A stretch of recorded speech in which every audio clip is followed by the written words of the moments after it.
Lo dijo él. A primera hora. Muy bien, 8:09. Hablemos del tema energético y esta pregunta con Andrea permanentemente la hacemos pública, ¿no? Más allá del discurso de las autoridades respecto de la situación energética, sigue latente ese temor de que volvamos a tener racionamientos de energía en el próximo estiaje. Recibimos al ingeniero Andrés Pogo en nuestra mesa de trabajo. Él es especialista, experto activo e integrante del Consejo Mundial de Energía, conocedor de los temas energéticos, es académico, magíster en energía y sostenibilidad, también en relaciones económicas internacionales. Está con nosotros acá. ¿Cómo le va, ingeniero? Bienvenido, qué gusto. Súbale el micrófono, Dieguito, por favor. Muchas gracias. Por favor. Buenos días, Fabricio. Buenos días, Andrea, y gracias por la invitación. Gracias a usted, ingeniero. A ver, directo y a la vena. ¿Cómo están las cosas? ¿Hay o no un riesgo latente de que eventualmente tengamos dificultades en el suministro de energía eléctrica? Yo creo que hay que ser un poco práctico y directo en este aspecto. Si bien se ha dicho que puede haber o no puede haber apagones, muchos analistas y muchas personas han dicho como que enfáticamente que va a haber, otros que no van a haber. Yo creo que existe un riesgo. A mí me gusta tratarlos de sentido técnico. Hay un riesgo, este riesgo disminuye o aumenta en función de las características del estiaje. Esto puede cambiar o alterar significativamente cómo respondemos ante esta crisis energética, básicamente. Bien, se prevé que el estiaje entonces inicie o vaya desde septiembre a enero. Entiendo que más o menos esos son los meses y que podríamos tener estiaje, pero en estos meses que faltan, ¿hay cómo hacer algo para que ese riesgo reduzca? Claro que sí. A ver, básicamente el estiaje o particularmente, generalmente el estiaje era entre octubre y llegaba hasta cerca de abril, donde había una época de transición por temas de cambio climático, y lo que nos pasó en los años anteriores empezó en septiembre y se extendió un poco más, incluso hasta mediados, finales de abril, y por eso hubo muchas más complicaciones. Entonces yo creo que sí hay actividades que podemos realizar. Aquí el llamado está más que nada al sector industrial a los ciudadanos como tal, ya que tenemos la posibilidad de disminuir este riesgo que existe. Ya el Estado ha desarrollado y tiene algunos proyectos que están en marcha y demás, pero yo creo que dejando de lado este aspecto político, porque lamentablemente el sector se volvió muy político. Ya hace años atrás, yo llevo más de una década en este sector y hace años atrás se volvió bastante político, y yo creo que este es un sector técnico. Entonces el sector técnico como tal debe tener características técnicas, y aquí estamos hablando de problemas que no son nuevos. El estiaje es cada año y vendrá cada año. Entonces yo creo que es importante tomar en cuenta eso y estar preparados, tanto como ciudadanía, como gobierno, como empresas privadas, como todos en general. El tema, claro, dentro de estas dudas que todos tenemos sobre lo que se viene, está marcado por la situación de Progen, ¿ya? El hecho de que 3 contratos, pensábamos que eran 2, resulta que ha habido un tercero. Me parece que era en la península de Santa Elena. 3 contratos de Progen finalmente fueron incumplidos por esta empresa, y esto nos deja en mal predicamento. O sea, a mí me cuesta creer, me cuesta entender cómo un país, todo un estado, se dejó estafar por una empresa. Bueno, aquí hay varias discusiones. Me voy a enfocar en lo que realmente, los dos aspectos que yo creo que fueron fundamentales en esto. El primero fue que esto fue una contratación bajo un régimen de emergencia, es decir, los procesos se apresuraron, que era lo que se esperaba porque estábamos realmente en una emergencia energética, pero a ver cómo funciona esto. Primero, la empresa, que en este caso es CELEG es la que garantiza o que debería garantizar el aspecto de generación, es la que incluye o que realiza los TDRs. Estos TDRs o términos de referencia salieron en un tiempo y luego pasaron por un proceso público de selección, en este caso un proceso que se hace con el CERCOP. Este proceso obviamente más o menos demoró, se saltaron algunos pasos por obvias razones, por temas de emergencia, y luego se adjudicaron. Esto se adjudicó más o menos en agosto del 2024 y se firmó los contratos, y para diciembre tenían que estar ya operativos, 2024. Han pasado 7 meses y ahora sabemos un poco las complicaciones que se han dado dentro de los contratos como tal, pero yo creo que el aspecto técnico tenía que ir un poco más allá, y aquí es la segunda parte. Yo creo que una fiscalización correcta debió haber levantado la mano. No lo sé porque no se han hecho públicos los informes, pero entiendo o espero que al menos se le haya hecho en su momento todas las aclaraciones del caso y por ende las multas. Entiendo que de inicio había $900,000 en multas, luego esto superó el 5%, que básicamente estamos hablando de 7.5 millones en multas que le puso Progen. Y de otra forma también, y la otra característica adicional es que Progen era el responsable también, porque ellos fueron los que firmaron y son los responsables de proveer este servicio. Nuevamente, aquí lo que debió haber existido es una tercera parte, es decir, una fiscalización que garantizara que SELEC, el cliente, reciba lo que el proveedor le estaba ofreciendo. Y esa fiscalización no hubo. Esta fiscalización existió, pero la hizo SELEC. Entonces, a la final, el cliente y el fiscalizador termina siendo SELEC, y yo creo que anteriormente, como se manejaba en algunos proyectos, aquí mismo en el país, en el tema estatal, existió una fiscalización que era manejada por una tercera persona, una tercera parte. Un externo. Un externo, un organismo que garantice que lo que está haciendo SELEC o lo que está haciendo Progen esté dentro de los parámetros que se necesita. Solamente un añadido antes de que le pregunte a Andrea, una corrección. Yo decía que el tercer contrato era en Santa Elena, no es en Loja el tercer contrato. Tenemos el de Quevedo, tenemos el del Salitral y el tercer contrato es con Eléctrica Regional del Sur por $20,1 millones. Solamente esa precisión antes, perdón. Sí, lo que le quería decir entonces y preguntar es que la vocera oficial del Gobierno Nacional, Carolina Jaramillo, ha dicho que con o sin Progen no va a haber apagones. Ella lo ha ratificado, lo ha dicho muy contundentemente, y quiero preguntarle si eso podría ser verdad. A ver, yo creo que hay que separar, como le digo nuevamente, dos temas. Aquí estamos hablando de un tema técnico como tal, son 150 megavatios, que si bien no nos conmina a tener esta crisis, no es que nos va a generar apagones directamente, sí incluye un riesgo adicional, porque son 150 megavatios en una época donde cada megavatio cuenta.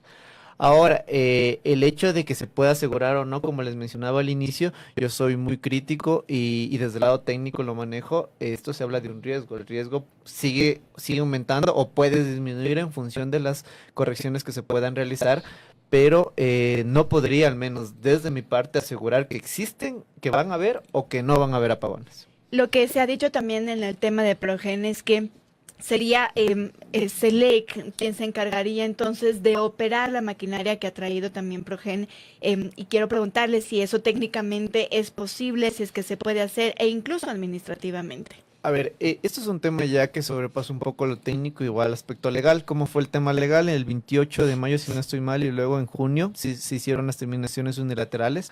Esto pasó, Progen hizo el reclamo a un arbitraje. Este arbitraje que estuvo en la Cámara Americana, ecuatoriano-americana, primero le dio la razón, luego unos 15 días después dijo que no, y le dio la razón a SELEC. Entonces, aquí está en manos de SELEC poder ejecutar las garantías y poder realizar los diferentes aspectos de conexión. ¿Qué es lo que pasa aquí? Generalmente, como cualquier proveedor, y obviamente también desde el lado del proveedor, yo creo que va a haber muchos reclamos porque nadie va a poner la garantía sobre equipos que van a ser manipulados por un ente externo, en este caso SELEC. Ahora, lo técnicamente responsable es que se ejecute. Lo técnicamente responsable es que SELEC pueda hacerlo. Yo creo que tiene técnicos muy buenos dentro de la fiscalización, dentro de lo que es SELEC como tal, que podría realizarlo o subcontratar a una empresa adicional, pero de todas maneras estamos corriendo con tiempos que lamentablemente ya han pasado y que fueron responsabilidad de Progen en su inicio realizarlos, porque como les menciono, esto debió haber estado en diciembre, estamos ya a julio y estamos a puertas de un estiaje y esperaríamos que esto se solucione en el corto plazo. Ahora bien, aparte de Progen, el gobierno ha insistido que ha llevado adelante otro tipo de inversiones, que se ha procurado garantizar el mantenimiento de la infraestructura termoeléctrica en el Ecuador. ¿Cómo le ha visto esa otra parte? ¿Ha hecho el gobierno lo que se precisaba, lo que se esperaba en este rubro, Andrés? A ver, lo que pasa es que ahí quisiera tomar en cuenta un aspecto adicional. Mientras dependamos de nuestra matriz hidroeléctrica y ahora de lo térmico, vamos a seguir teniendo problemas. ¿Por qué? Porque nuestra matriz depende de dos aspectos iniciales. El uno, el hidroeléctrico, que dependería básicamente de aspectos meteorológicos, es decir, si llueve o no llueve. Y lo segundo, de lo térmico, es decir, de la capacidad que tenemos para comprar, alquilar o poner o dar recuperación a procesos o a proyectos que incluso algunos ya terminan siendo obsoletos. Entonces, nuevamente, solo tenemos dos fuentes de matriz, dos fuentes de diversificación. Incluso en el mejor de los escenarios que lo térmico funcione y se implemente lo que más se pueda dentro de lo que se tiene. Incluso salió un proceso por 260 megavatios adicionales. Yo creo que seguimos en lo mismo, seguimos tratando de evitar un tema meteorológico por un tema térmico, dañando al medio ambiente, y yo creo que aquí está el punto clave, que es diversificar la matriz, y es urgente. Ya no es como al inicio se pensaba que debíamos realizarlo. Esto se está tratando prácticamente desde 2014, han pasado más de 10 años, y no se ha subido más que pocos megavatios en tema fotovoltaico, en tema eólico, en tema de biomasa. Si vemos hacia atrás, hace 10 años anteriores, tenemos la misma capacidad en otras tecnologías que deberíamos poder diversificarlas, es decir, tener 3, 4, hasta 5 fuentes, como lo tienen los países cercanos y peor los desarrollados, que para no sufrir estos embates climatológicos que nos pueden afectar. Y aquí también me gustaría también hacer un llamado. Justo el día de mañana y el día jueves va a haber un evento en los que se va a tratar sobre temas de energías renovables. El Exposon, que son, como es en inglés, SUN, va a ser en el Centro de Exposiciones del Parque Bicentenario, el Centro de Exposiciones Metropolitano de Quito, y va a tratar todos estos temas, y de manera personalizada se va a poder ver las soluciones en las cuales la industria y el sector pueda contribuir a este cambio, porque el momento que autogeneramos y nos autoabastecemos, hacemos dos cosas al mismo tiempo. La primera es que generamos nuestra propia energía. Lo segundo es que disminuimos la demanda nacional y por ende nos ayudamos a todos. Uh-huh. Bien, quiero preguntarle también ahora y pasar a lo que está ocurriendo con el SOTE y el OCP, el oleoducto de crudos pesados, porque entiendo que esto también podría afectar de alguna manera la generación de energía eléctrica, teniendo en cuenta que también se transporta la refinería de Esmeraldas para las termoeléctricas, etcétera. O más bien, explíquenos usted si esto realmente podría afectar. Ha caído en solo 5 días el 64% de la producción en el SOTE. Por supuesto, yo creo que todo tiene que ver, y por algo está en un... que yo creo que a la final esto debería ser dividido por ministerios, pero esto es una cuestión adicional. El sector estratégico, los sectores estratégicos están en uno, y justamente es el de hidrocarburos, el de minería y el de electricidad. Y uno de estos es el de hidrocarburos, es que la base de los hidrocarburos, o en este caso el combustible que se utiliza en gran parte de las centrales térmicas, viene de Petroecuador. El problema aquí es que estamos tratando sobre una cuenca nuevamente que tiene que ver con aspectos meteorológicos, que en este caso es la del río Salado, que es básicamente, o el sector Salado, perdón, que es donde existen estos problemas, donde existió este socavón, donde está la central hidroeléctrica, la captación de la central hidroeléctrica Coca-Cola Sinclair, y son el mismo sitio, en la misma zona, que sigue existiendo inconvenientes, incluso por pasos, por temas viales y demás, pero nuevamente seguimos dependiendo del tema netamente de recursos naturales, cuando tenemos una abundancia en recursos naturales que podemos utilizarlos. Esto podría afectar, sí.